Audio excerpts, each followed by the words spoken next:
She handed divorce papers to the quiet, humble man she'd shared 5 years with. The one who drove a modest sedan and wore the same 3 suits on rotation, never knowing he was actually the multi-billionaire phantom owner who controlled every boardroom, every decision, every promotion at the very company where she clocked in each morning. Sarah Chen had fallen for Marcus Reed's best friend, the charismatic VP who flashed designer watches and promised her the executive life she craved, completely unaware that the man she was leaving in their tiny apartment actually signed her paychecks from the shadows. Marcus had built an empire worth $47 billion while pretending to be a mid-level consultant, watching his wife climb the corporate ladder he secretly owned. But when she chose his best friend, the man he trusted with his darkest secrets, over their marriage, something inside the hidden titan finally snapped. He'd spent years protecting her from the brutal truth of his wealth, the enemies it created, the isolation it demanded. But now the woman who divorced him for lack of ambition and the best friend who'd betrayed him for love were about to discover why Marcus Reed had stayed hidden for so long. What did Marcus do when the 2 people he loved most destroyed him? How does a multi-billionaire who controls everything exact revenge on those who never knew his true power? And what happened when Sarah finally discovered her ex-husband's real identity and realized what she truly lost? The fluorescent lights of Hartwell Industries flickered as Jennifer Morrison gathered her courage in the corner office bathroom, staring at her reflection with a mixture of determination and disgust. Outside, the city stretched beneath the 42nd floor like a kingdom she'd never quite conquered, despite 5 years of clawing her way from junior analyst to senior project manager.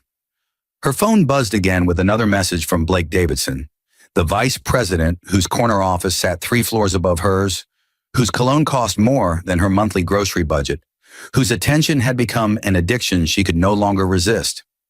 She read his words for the 3rd time that morning, each syllable a promise of the life she'd always deserved, but never received from the man waiting at home. The man who still lived in that cramped 2-bedroom apartment in Queens, the man who drove a 15-year-old Honda Civic with a cracked windshield, the man whose idea of ambition was watching documentary films about architecture on Friday nights while eating microwave dinners.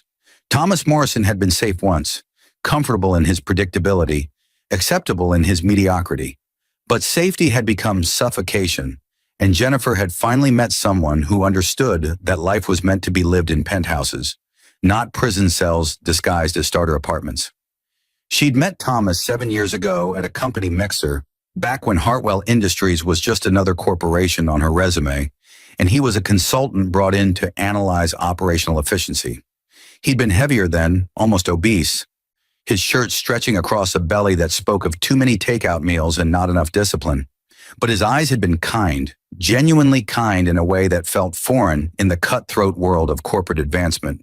He'd made her laugh with self-deprecating humor about his weight, about his lack of social graces, about how he'd rather crunch numbers than make small talk.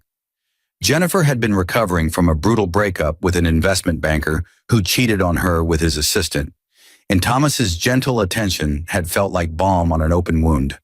They dated for 18 months before he proposed with a modest diamond ring that probably cost him 3 months of salary, and she'd said yes because he was stable, reliable, and utterly devoted to her happiness. The wedding had been small, intimate, everything her mother said a wedding should be when the groom wasn't wealthy enough for extravagance. Thomas had cried during his vows, promised her the world even though they both knew his salary cap was probably somewhere around $80,000 a year. She'd believed him then, believed that love could compensate for ambition, that partnership could substitute for passion. The first 3 years had been acceptable. Thomas worked long hours for various consulting firms, never staying anywhere longer than a contract required, always explaining that he preferred the flexibility of project-based work. Jennifer had found it strange that someone so analytically brilliant seemed content with perpetual temporary employment, but she'd attributed it to his lack of drive, his comfort with mediocrity. Meanwhile, her own career had flourished in ways she couldn't quite explain. Promotions came faster than expected, projects landed on her desk with perfect timing, executives noticed her contributions with surprising frequency. By year 4, she was earning significantly more than Thomas, a fact that initially embarrassed her, but eventually became a source of resentment.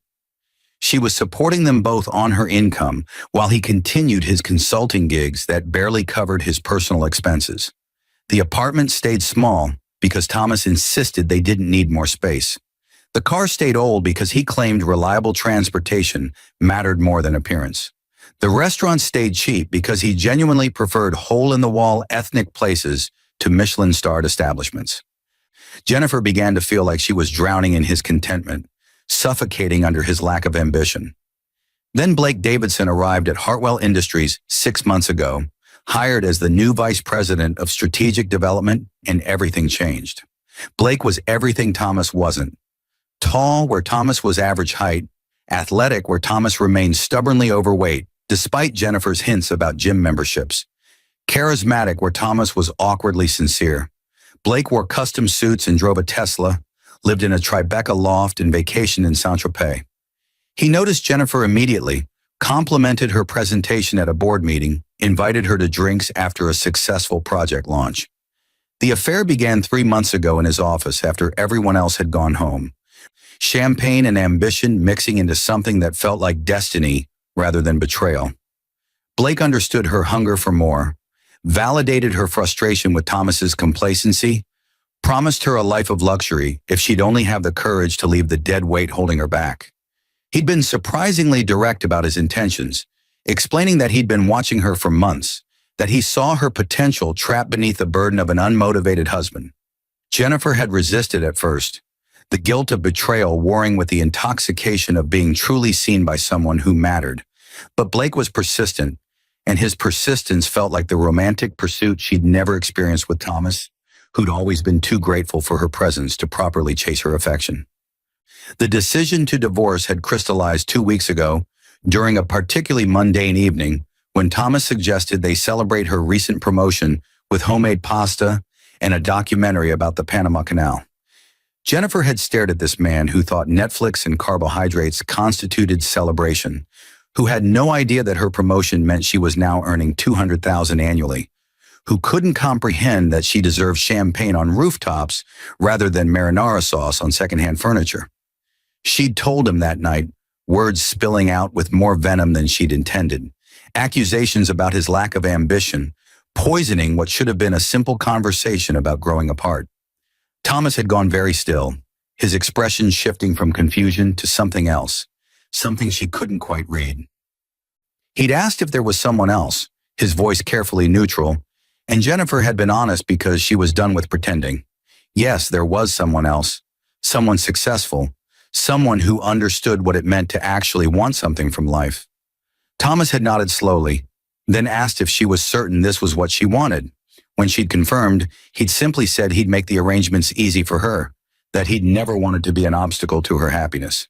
The divorce papers had been drawn up with surprising speed, Thomas's lawyer handling everything with an efficiency that seemed out of character for someone so supposedly unmotivated.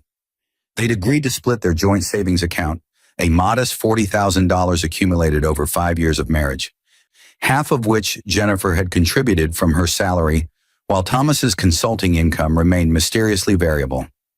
Jennifer had assumed this meant $20,000 each, a decent enough cushion for her new life with Blake, who'd already hinted at moving in together once the divorce was finalized. The paperwork was scheduled to be signed tonight at their apartment, Thomas's idea of keeping things simple and private. Jennifer had agreed, relieved that he wasn't making this difficult, wasn't demanding explanations or begging for second chances.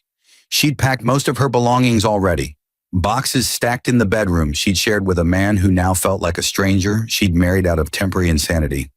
Blake had been supportive throughout the process, sending her encouraging texts, promising her that freedom was just one signature away from the life they both deserved together.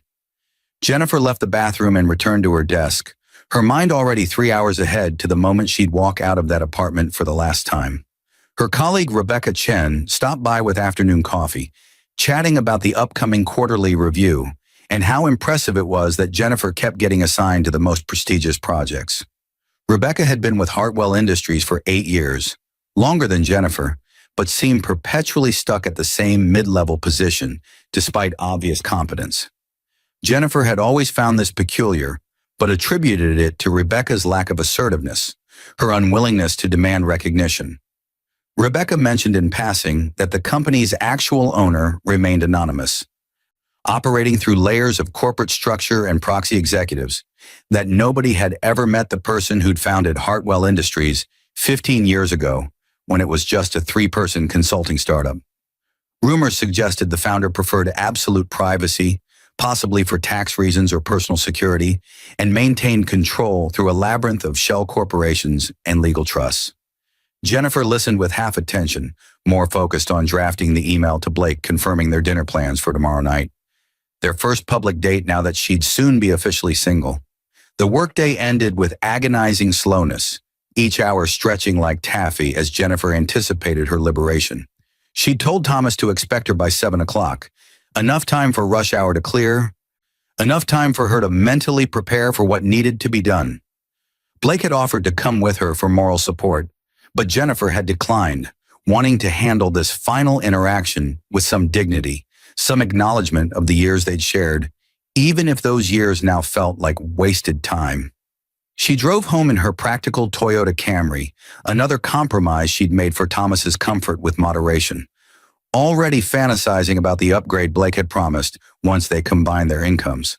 The apartment building looked particularly depressing in the early November twilight, its brick facade crumbling, its lobby smelling of old cooking and neglect. Jennifer had stopped seeing it years ago, her mind automatically filtering out the reality of where she lived. But tonight the ugliness felt almost poetic, a physical manifestation of everything she was escaping. Thomas was waiting in the living room when she arrived, the divorce papers spread across their cheap IKEA coffee table like accusations. He'd ordered Chinese takeout, the containers still steaming, an oddly domestic touch that irritated Jennifer more than it should have. He looked exactly as he always did, wrinkled button-down shirt stretched across his persistent belly, khakis that had seen better days, worn sneakers instead of proper shoes. His face was pleasant enough, unremarkable features that blended into crowds, the kind of face you'd forget 5 minutes after a conversation ended. He smiled at her with what seemed like genuine warmth, gesturing to the food he'd bought, suggesting they might as well eat before handling the paperwork.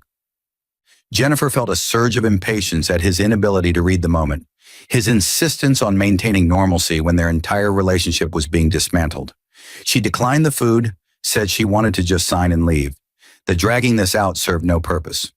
Thomas nodded, understanding flickering across his expression, and slid the papers toward her along with a pen.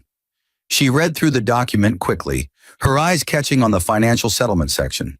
The joint account would be emptied and closed, the full $40,000 transferred to Jennifer's personal account, Thomas keeping nothing for himself. Jennifer looked up sharply, confusion tempering her irritation. This wasn't what they'd agreed to, wasn't the 50-50 split his lawyer had proposed. Thomas explained calmly that he'd thought about it and decided she'd contributed more to their life together, that she deserved to start fresh with resources he clearly didn't need. His generosity felt like condescension, like pity from someone who had no right to either emotion, and Jennifer's gratitude curdled into something uglier. She asked why he was being so accommodating, whether guilt was finally penetrating his oblivious contentment. Thomas said nothing for a long moment, just studied her face with an intensity she'd never seen before, then told her he'd always wanted her to be happy, even if that happiness excluded him. Jennifer signed the papers with aggressive strokes, her signature a declaration of independence. Thomas witnessed her signature, then signed his own portion, his handwriting surprisingly elegant for someone so careless about appearances. The marriage was over, dissolved by mutual agreement, effective immediately once filed with the court on Monday morning. Jennifer stood to leave, eager to escape the apartment that had represented her stagnation, but Thomas asked her to wait, said there was something else they needed to discuss. She sighed with theatrical impatience, checking her phone where Blake had sent another message asking how things were going, promising her a celebration dinner at that new French restaurant she'd been wanting to try. Thomas went to the bedroom and returned with a bottle of wine, expensive wine by the label, something Jennifer had never seen him purchase in 5 years of marriage. He explained that Blake had left it in the office break room last week, that he'd found it and thought she might want it as a parting gift since she was so eager to start her new life. The comment held an edge Jennifer hadn't expected, a sharpness that didn't match his usual passive accommodation. She asked how he knew about Blake, and Thomas smiled that same warm smile that now looked somehow different, somehow calculating. He said he'd known for months that betrayal had a particular smell in corporate environments, that affairs were rarely as secret as the participants believed. Jennifer felt her face flush with anger at his presumption, his judgment, his implication that he'd been aware and simply allowed himself to be cuckolded. Before she could respond, the apartment door opened and Blake walked in, his key clicking in the lock with proprietary confidence. Jennifer's confusion lasted only a second before realization crashed through her thoughts. She'd given Blake a spare key 2 weeks ago during a moment of champagne-fueled intimacy. Blake looked surprised to see Thomas still present, had clearly expected to find Jennifer alone, ready to celebrate her newly single status. He recovered quickly, though, his corporate charm activating like armor, extending his hand to Thomas with faux magnanimity and offering condolences about the divorce as if he hadn't been the catalyst. Thomas stared at the offered hand for a long moment, something unreadable crossing his features, then stood and walked toward Blake with deliberate slowness. Jennifer expected awkwardness, perhaps some pathetic attempt at masculine posturing from her soon-to-be ex-husband. Instead, Thomas looked Blake directly in the eyes and asked a single question in a voice that didn't sound like his own, didn't sound like the meek consultant she'd married. He asked Blake if he remembered their conversation from 3 months ago, the one where Blake had sworn on their 15-year friendship that he'd never pursue Jennifer, that he valued loyalty above all things. Blake's confident expression faltered, confusion and something like fear flickering across his features. Then Thomas did something that shattered Jennifer's understanding of reality. He pulled out his phone, tapped it twice, and suddenly Blake's own voice filled the apartment through the Bluetooth speaker, crystal clear audio from a recorded conversation. Blake's voice dripped with contempt as he described Thomas as that fat fucking nobody, detailed his seduction of Jennifer as a game, laughed about how easy it had been to manipulate a woman desperate for validation, explained his strategy of using her to gain insider information about Hartwell Industries' confidential projects. Jennifer's blood went cold as she heard herself being described as decent enough in bed, but mostly just a useful idiot with access. Heard Blake speculate about discarding her once he'd extracted enough corporate intelligence to leverage a better position at a competitor company. The recording was dated 4 weeks ago, Blake talking to someone named Richard, bragging about his conquest with the same tone someone might use to describe a successful fishing trip. Jennifer's hands began shaking as the full scope of her stupidity crystallized, as she realized that while she'd thought she was trading up, she'd actually been demoted to pawn in someone else's game. Blake lunged for the phone, trying to grab it from Thomas's hand, his polished veneer cracking to reveal something desperate underneath. Thomas stepped back easily, his movements surprisingly agile for someone she'd always thought of as clumsy and slow. Blake's desperation transformed into rage, the kind of cornered animal fury that precedes violence. He shoved Thomas backward, the force sending her husband stumbling against the wall, and began shouting about privacy violations and illegal recordings. Thomas remained oddly calm, his expression neutral as he weathered Blake's aggression, and this composure seemed to enrage Blake further. He grabbed the wine bottle from the table, the expensive one he'd apparently left at the office, and for a terrible moment Jennifer thought he might actually strike Thomas with it. Instead, Blake did something worse. He opened the bottle, took a long drink, then spat the contents directly into Thomas's face, the wine and saliva mixture dripping down his cheeks and soaking his shirt. Jennifer gasped, shocked by the viciousness of the gesture, by the pure contempt it represented. Blake wasn't finished, though. He began listing Thomas's failures as a man, cataloging his physical inadequacy, his professional mediocrity, his fundamental unworthiness of Jennifer's affection. He told Thomas that he'd done him a favor by taking Jennifer off his hands, that someone so pathetic should be grateful rather than vindictive. The words poured out with increasing cruelty, each insult designed to unmake what little dignity Thomas might have retained. Jennifer felt something crack inside her chest. Not sympathy exactly, but a dawning horror at what she'd become, what she'd aligned herself with. The man she'd thought was her escape to a better life was revealing himself as something poisonous, something that diminished everyone it touched. But her horror wasn't strong enough to override her self-preservation, wasn't powerful enough to erase months of fantasies about the life Blake had promised. She found herself laughing, a high, nervous sound that didn't feel like it came from her body. And before she fully understood what she was doing, she'd picked up her own glass of wine from the table and thrown it at Thomas. The red liquid splashed across his face and chest, mixing with Blake's spittle, staining his wrinkled shirt with dark splotches that looked almost like blood. She heard herself echoing Blake's sentiments, calling Thomas a loser, mocking his contentment with failure, thanking him for being smart enough to give her the money to start fresh. The words felt foreign in her mouth, too cruel for who she thought she was. But Blake's approving laughter encouraged her, validated this version of herself that could be vicious when necessary. Thomas stood there dripping with wine and humiliation, his expression still strangely peaceful, and this calm somehow made Jennifer angrier, made her want to provoke some reaction, some acknowledgement that she'd wounded him.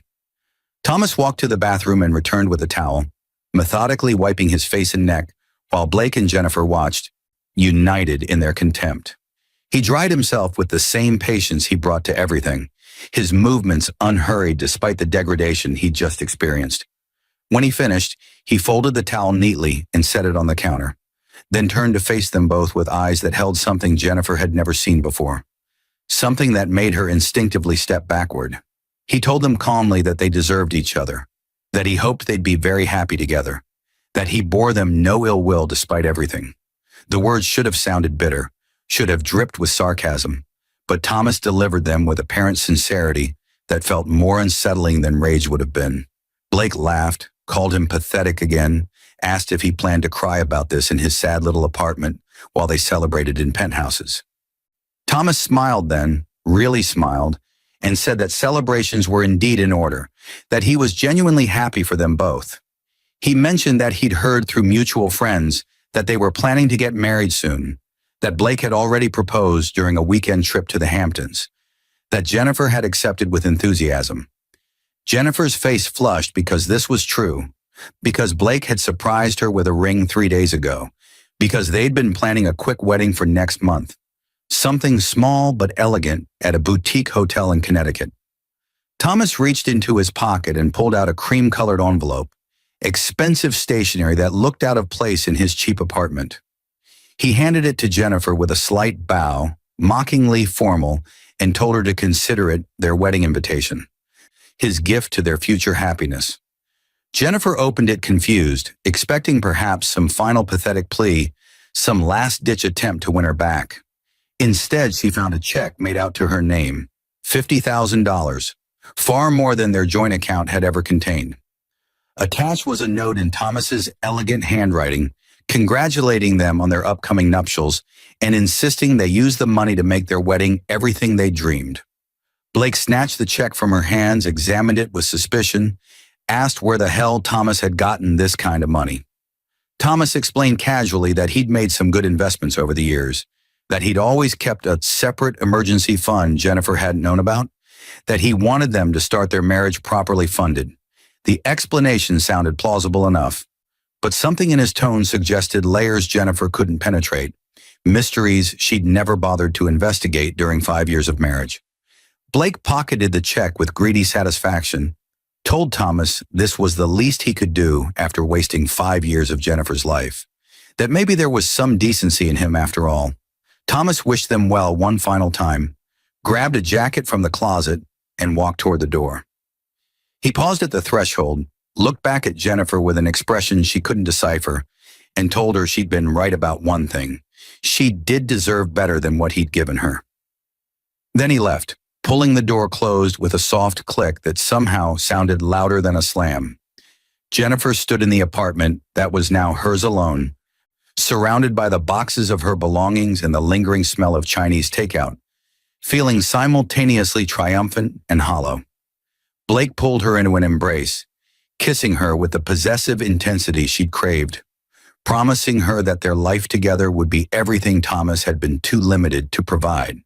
They celebrated that night with expensive champagne at Blake's loft, made love in his king-size bed with its 1,000-thread count sheets, planned their wedding with the check Thomas had given them, funding possibilities she'd never imagined.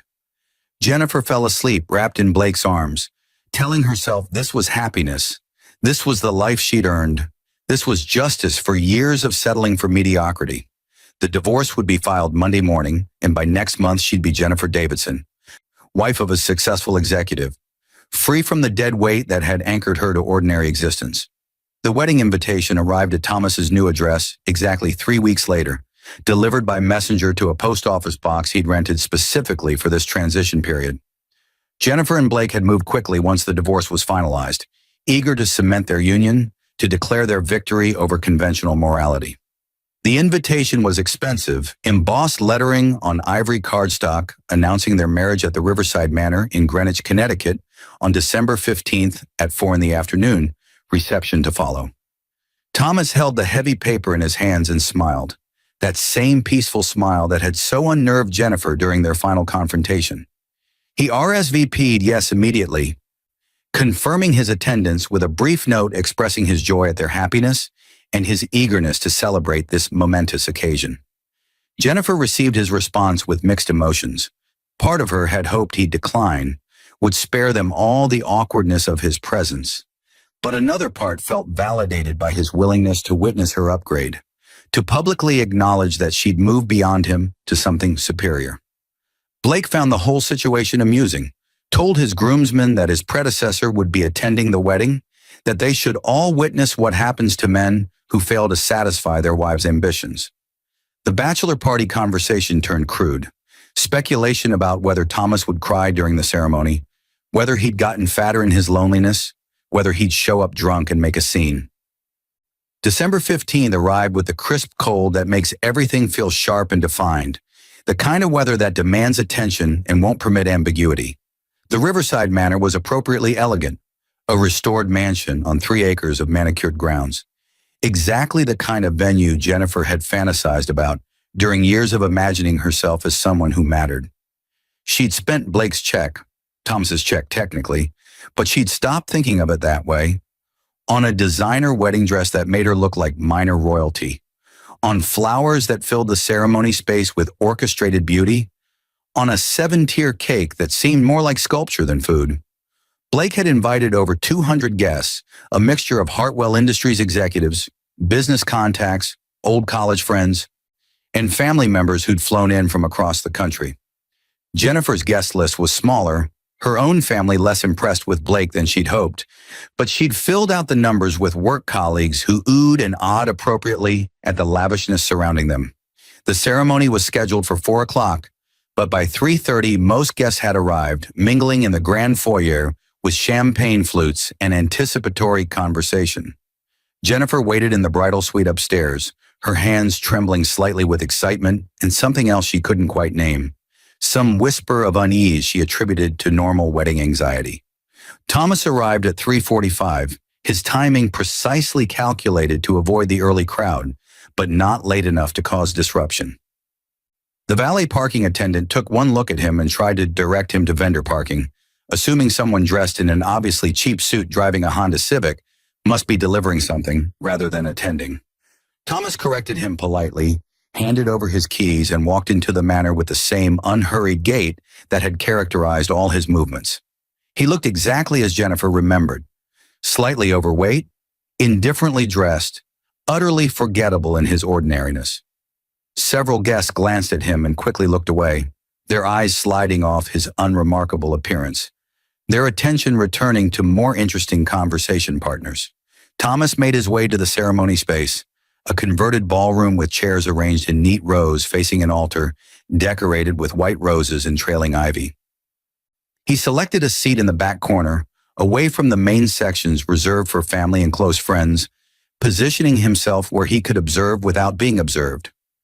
Other guests filled in around him, chatting about business and weather and how beautiful the venue was, occasionally glancing at Thomas with mild curiosity before dismissing him as probably someone's boring relative.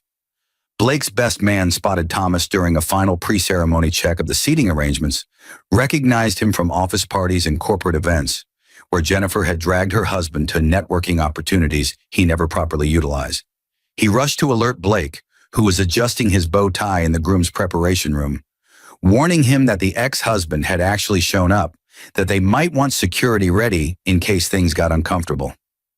Blake laughed, genuinely amused rather than concerned, told his best man that Thomas's presence was actually perfect, that having your wife's former husband watch her marry someone superior was the ultimate validation. He instructed his groomsmen to keep an eye on Thomas during the reception, to make sure he saw every kiss, every first dance, every moment that demonstrated what Jennifer had gained by trading up. Blake felt magnanimous in his victory, secure enough in his conquest to tolerate the presence of the defeated, confident that Thomas's attendance would only highlight the vast gulf between mediocrity and success. He checked himself in the mirror one final time, admired how well his custom tuxedo fit his athletic frame, how his professional teeth whitening made his smile dazzle, how his expensive haircut framed his face with calculated precision.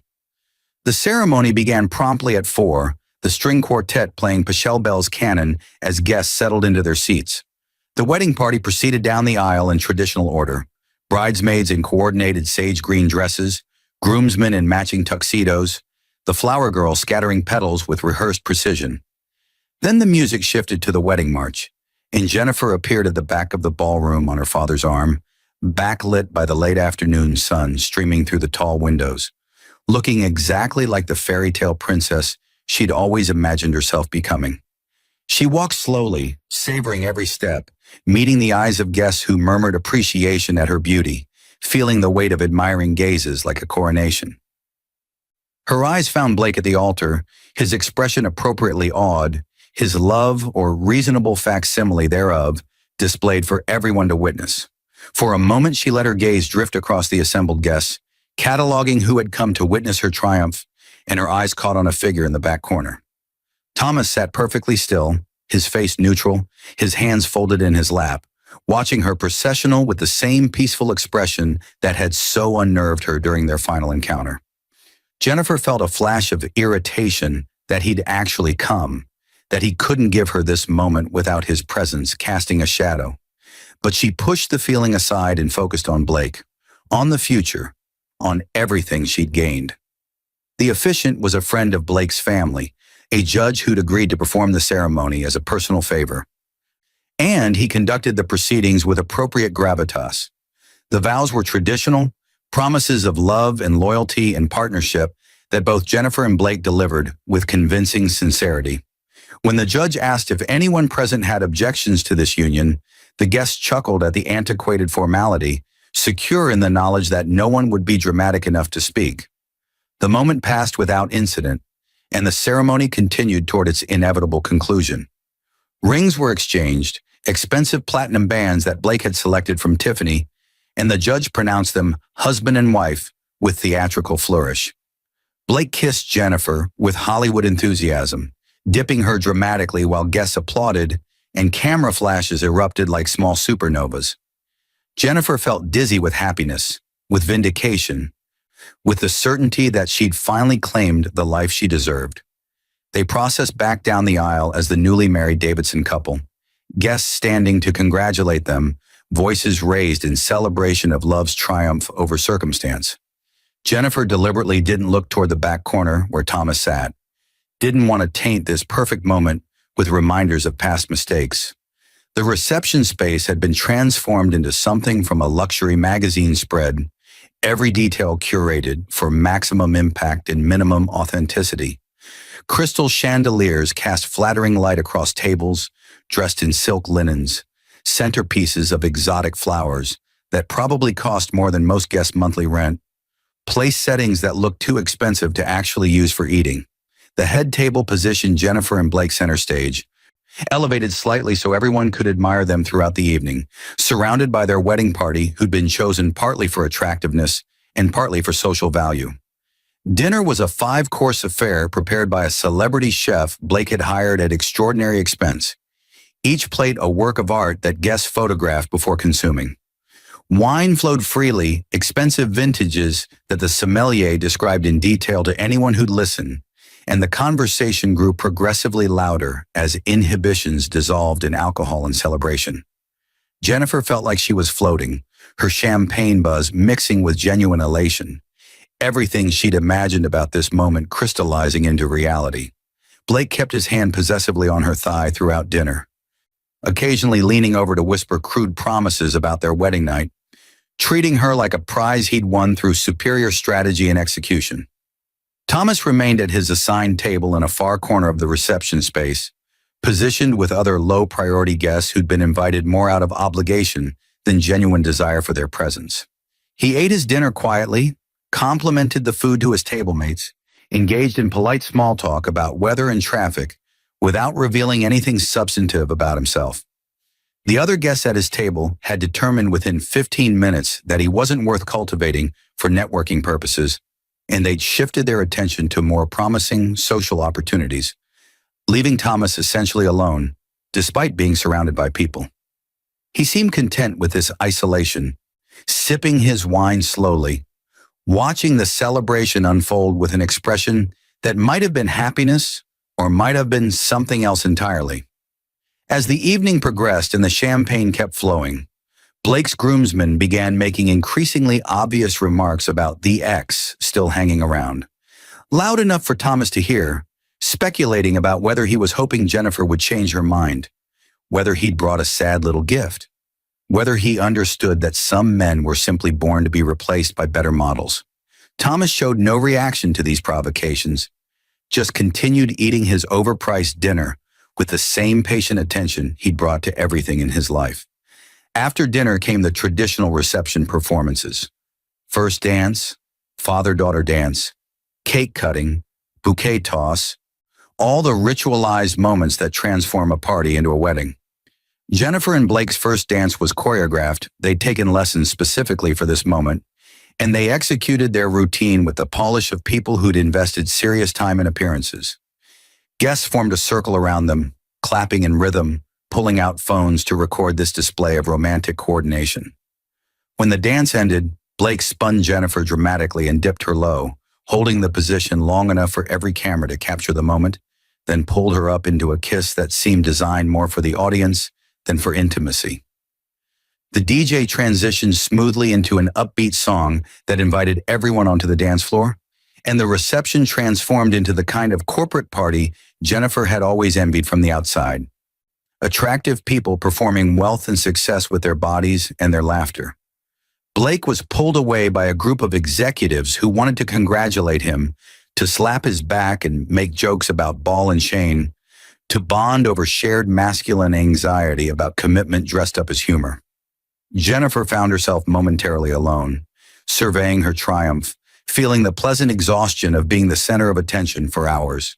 She decided this was the perfect moment to confront Thomas, to ensure he understood exactly what he'd lost, to make absolutely certain he felt the full weight of her upgrade. She spotted him still sitting at his corner table, nursing what appeared to be his second glass of wine, watching the dancing with that same infuriating, peaceful expression. Jennifer walked toward him with the particular grace that comes from wearing an expensive dress and knowing you look good in it, her confidence amplified by champagne and validation.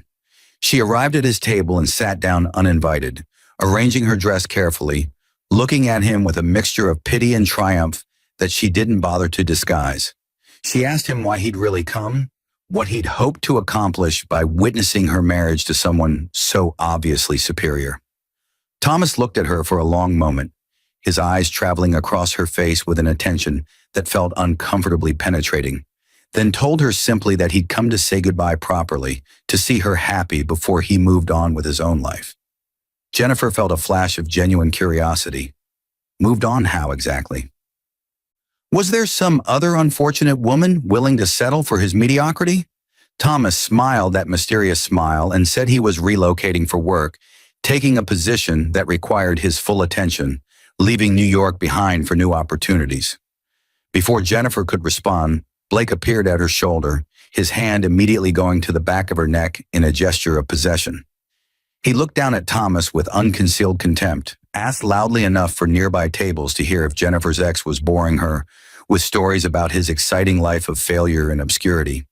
Thomas stood slowly, his movements deliberate, and faced Blake with an expression that had shifted slightly, hardened around the edges. He extended his hand for a handshake, the same gesture Blake had offered in the apartment weeks ago. And Blake took it automatically, conditioned by years of corporate networking to accept offered hands. Thomas's grip tightened, not painfully but firmly enough to command attention, and he leaned in close, speaking directly into Blake's ear. Jennifer couldn't hear what he said, but she saw Blake's expression change, saw color drain from his face, saw something like fear flicker across his features. When Thomas released his hand and stepped back, Blake looked like he'd been struck, his confident posture crumbling slightly, his smooth facade developing cracks. Thomas thanked them both for a lovely evening, congratulated them again on their marriage, and told Jennifer with apparent sincerity that he hoped Blake gave her everything she'd been looking for.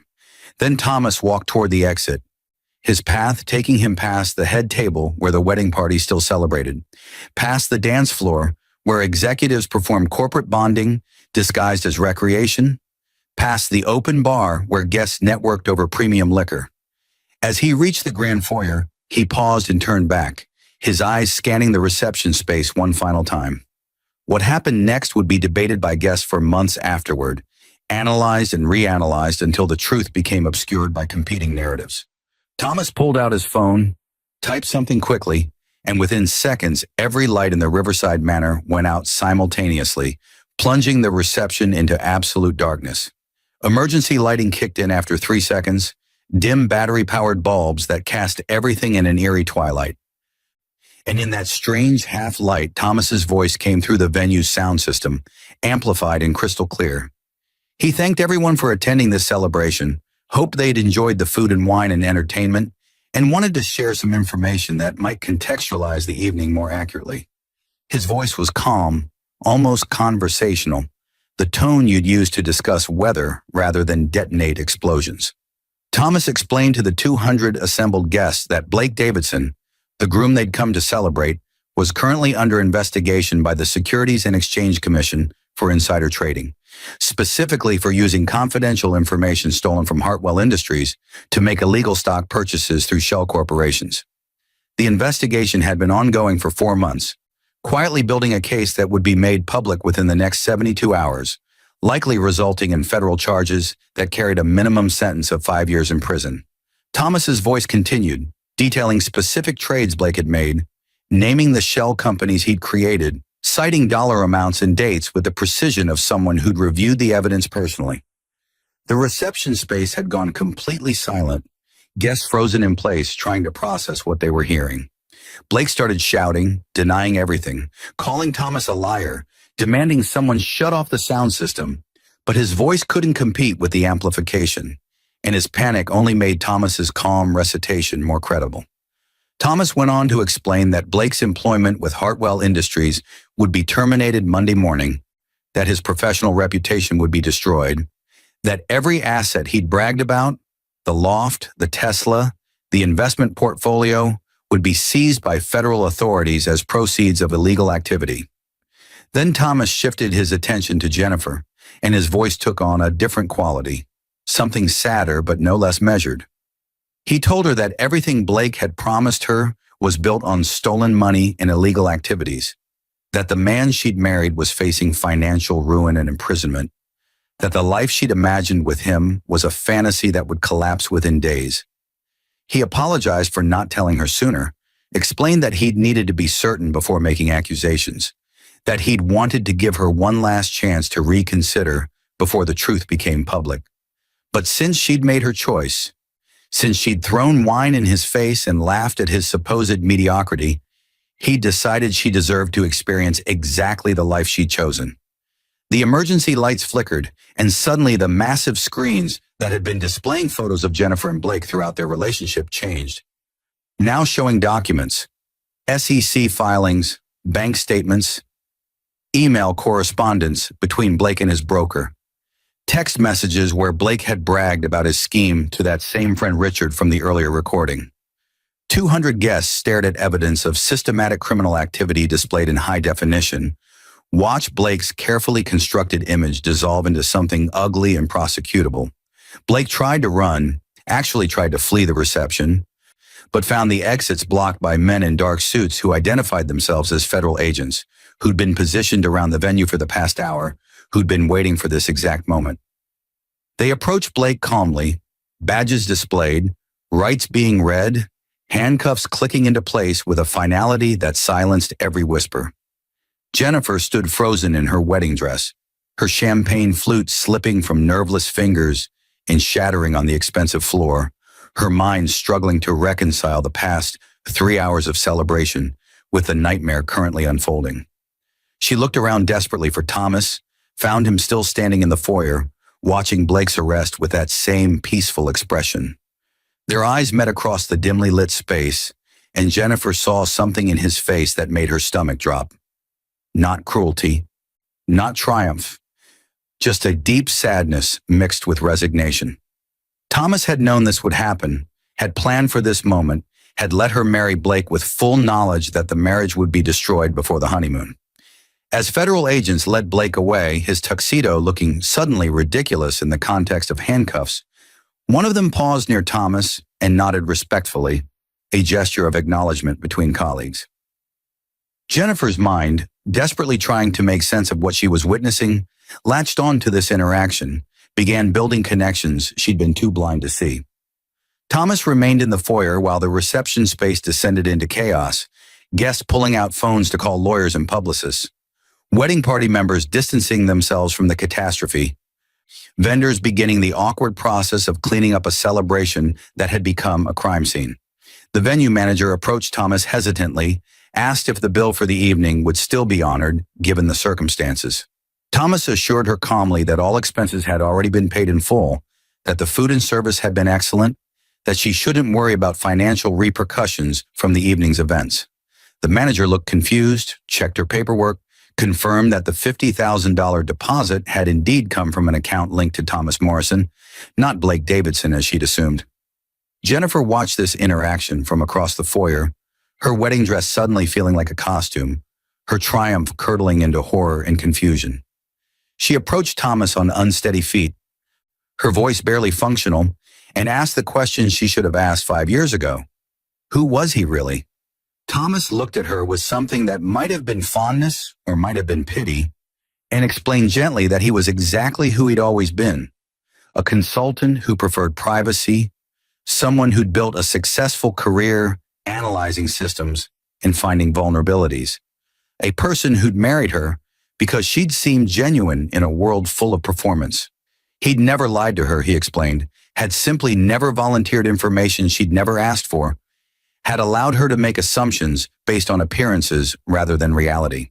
The consulting contracts that moved him between companies had been his own choice, preferring project-based work to permanent employment, enjoying the flexibility of not being tied to any single organization's politics.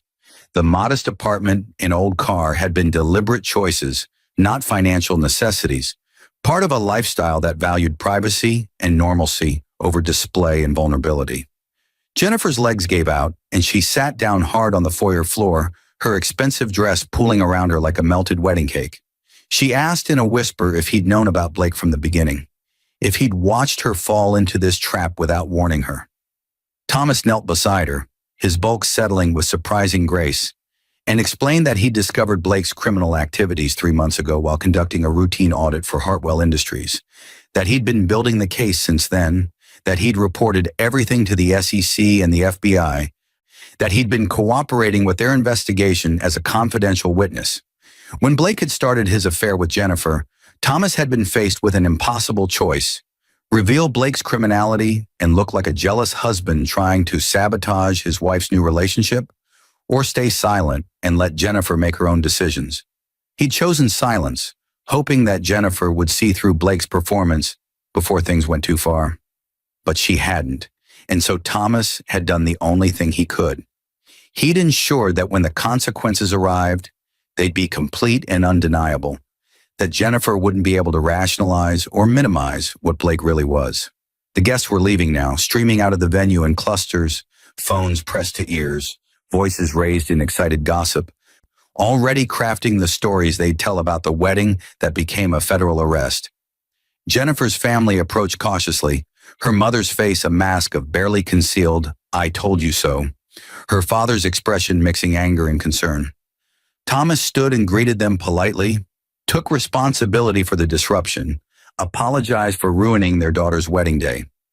Jennifer's father, who'd never particularly liked Thomas, but had respected his steady devotion to Jennifer, asked him bluntly what happened to the quiet consultant they'd met 7 years ago. Thomas smiled sadly and said that person still existed, had never stopped existing, had simply been invisible to people who didn't care to look closely. He shook her father's hand, hugged her mother briefly, and told them to take care of Jennifer, that she'd need support in the coming weeks as Blake's prosecution moved forward. Then he walked toward the exit, his cheap suit and worn shoes carrying him across marble floors toward the valet station. Jennifer found her voice finally, called out his name with desperation that surprised her. Thomas paused but didn't turn around, waiting for whatever she needed to say. She asked through tears if he'd done all this for revenge, if destroying her wedding day had made him feel powerful, if he'd enjoyed watching her humiliation. Thomas turned slowly, his face gentle but firm, and told her this had never been about revenge or punishment. He'd done this to protect her from fully entangling her life with a criminal, from potentially being charged as an accomplice to Blake's schemes, from wasting more years with someone who'd been using her as an asset rather than loving her as a person. The timing had been deliberate, yes. Letting her marry Blake before the arrest ensured she'd see the truth before the honeymoon fantasy could fully take root, before she'd invested more than just one day in the illusion. It was cruel to be kind, perhaps, but Thomas had decided that short-term humiliation was preferable to long-term catastrophe. Jennifer wanted to scream at him, to blame him for everything, but somewhere beneath her shock and horror, she recognized the truth in what he was saying, understood that he'd probably saved her from federal investigation or worse. Thomas walked to his waiting Honda Civic, tipped the valet generously, and drove away from the Riverside Manor without looking back. Jennifer stood in the foyer of her destroyed wedding reception, her designer dress stained with champagne and tears, surrounded by the ruins of every plan she'd made. The venue staff began breaking down tables and packing up centerpieces with the efficient melancholy of people who'd seen parties end badly before. Jennifer's phone buzzed with messages from colleagues at Hartwell Industries, everyone suddenly very interested in her relationship with Blake, everyone wanting to know how much she'd known about his illegal activities. She realized with dawning horror that her career was probably over too, that regardless of her actual innocence, association with Blake would taint her professionally, that the promotions and opportunities she'd enjoyed might now be scrutinized as potential involvement in his schemes. Everything she'd built, everything she'd sacrificed her marriage for, was collapsing like a tower built on sand. She pulled off her wedding rings, the platinum bands Blake had selected to symbolize their eternal bond, and held them in her palm, their weight suddenly unbearable. Her mother sat down beside her on the cold marble floor, wrapped an arm around her shoulders, and for the first time in years, Jennifer allowed herself to cry without caring about makeup or appearances. She cried for her stupidity, for her cruelty to Thomas, for the life she'd destroyed chasing a fantasy of success that turned out to be criminal fiction. She cried because she'd thrown wine in the face of a man who'd apparently loved her enough to save her, despite her betrayal, who'd endured her contempt and Blake's spittle and public humiliation to ensure she didn't end up in federal prison. Her mother held her without speaking, letting Jennifer's sobs echo through the emptying venue. And after a long time, her father's voice cut through the crying with a simple observation.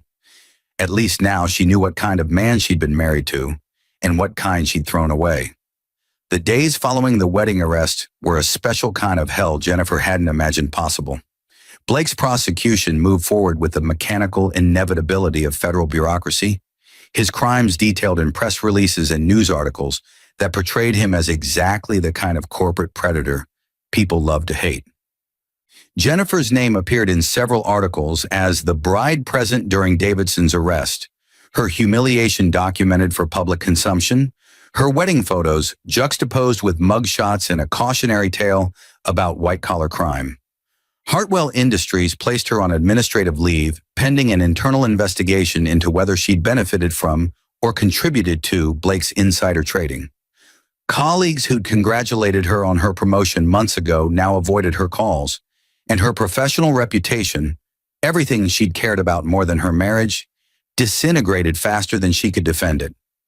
The $50,000 Thomas had given them for the wedding was seized by federal authorities as potential proceeds of illegal activity, despite Thomas's attempts to prove it came from his personal funds.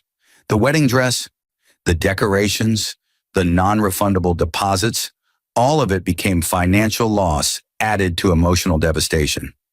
Jennifer moved back in with her parents, unable to afford her apartment, on a salary that had disappeared with her job, and spent her days reviewing her memories of the past year, looking for signs she'd missed, clues she'd ignored. The evidence had been everywhere if she'd bothered to look. Blake's vague explanations about his investment success, his unusual interest in her work projects, his questions about confidential company information disguised as pillow talk. She'd been so blinded by his attention, so desperate to believe she'd found someone who valued her ambition, that she'd actively ignored every red flag. Most painful was reviewing her treatment of Thomas, remembering the contempt in her voice when she'd called him a loser, the laughter when she'd thrown wine in his face, the casual cruelty of inviting him to watch her marry his betrayer.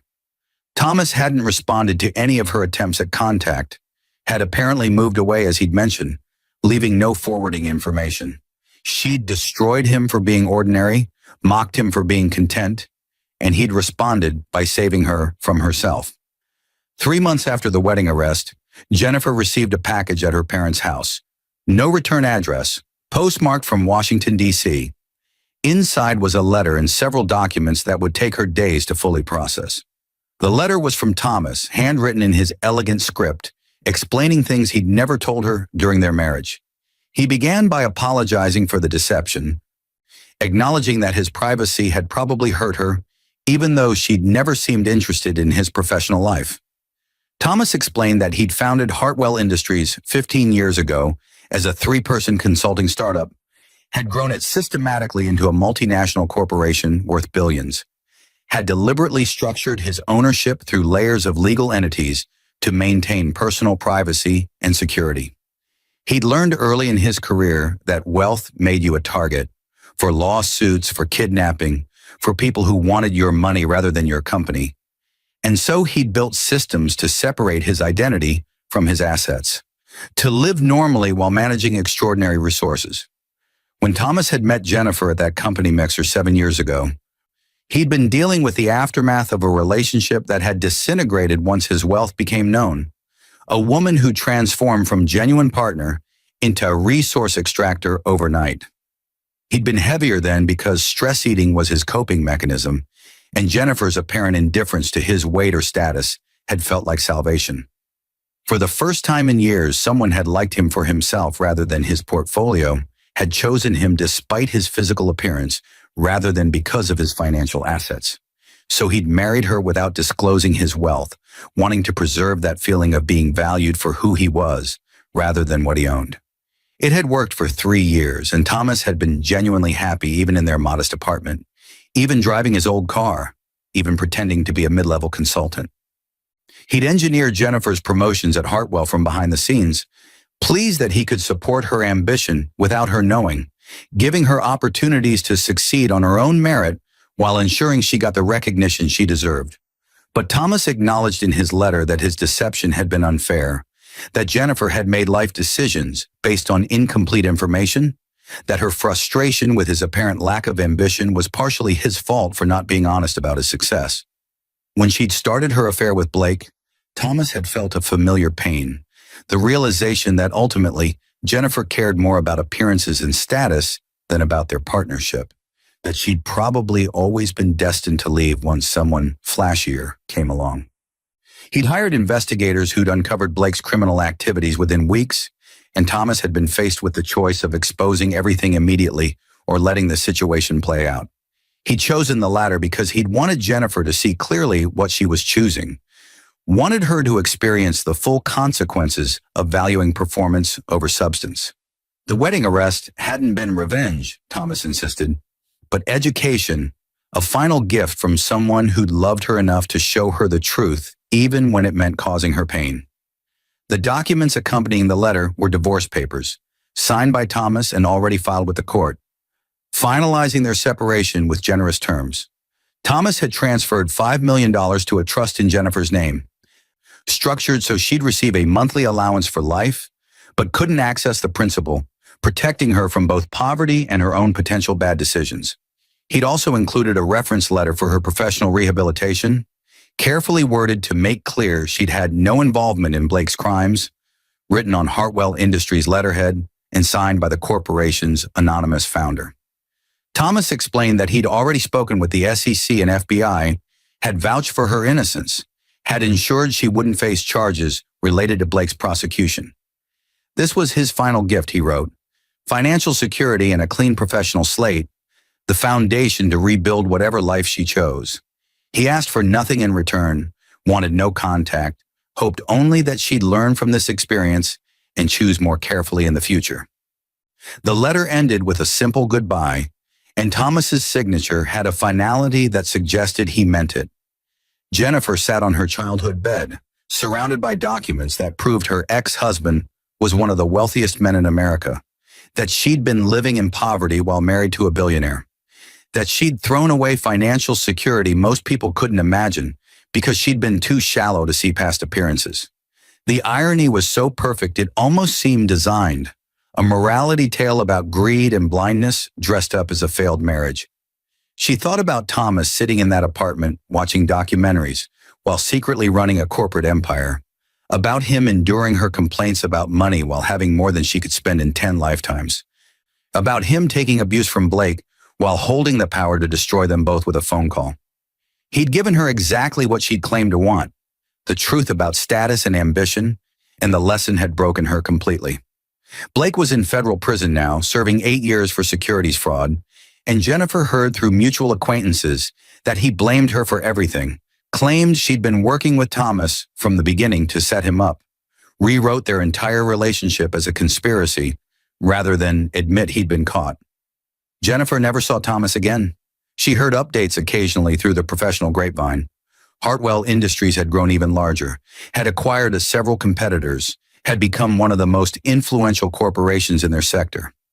The founder's identity remained officially secret, though Jennifer now understood dozens of small details that should have revealed the truth if she'd been paying attention. She used the trust Thomas had established to go back to school, earned an MBA, rebuilt her career slowly and carefully at a smaller firm where nobody cared about her past. She never married again, never even dated seriously, too aware of her own capacity for self-deception to trust her judgment about potential partners. Sometimes late at night she'd pull out the letter Thomas had written, read his careful explanation of why he'd done what he'd done, and feel the weight of everything she'd destroyed through her own ambition and blindness. The fat man she'd mocked had been extraordinary all along, and she'd been too ordinary to recognize it. That was the revenge he'd taken, not the wedding arrest, not the public humiliation, but the simple act of letting her see clearly who she really was and what she'd really valued. And unlike Blake's federal sentence, Jennifer's punishment had no release date, no timeline for when the guilt and regret might finally fade into something manageable. She'd destroyed the best thing in her life while chasing illusions, and Thomas had made certain she'd never forget the cost of that choice,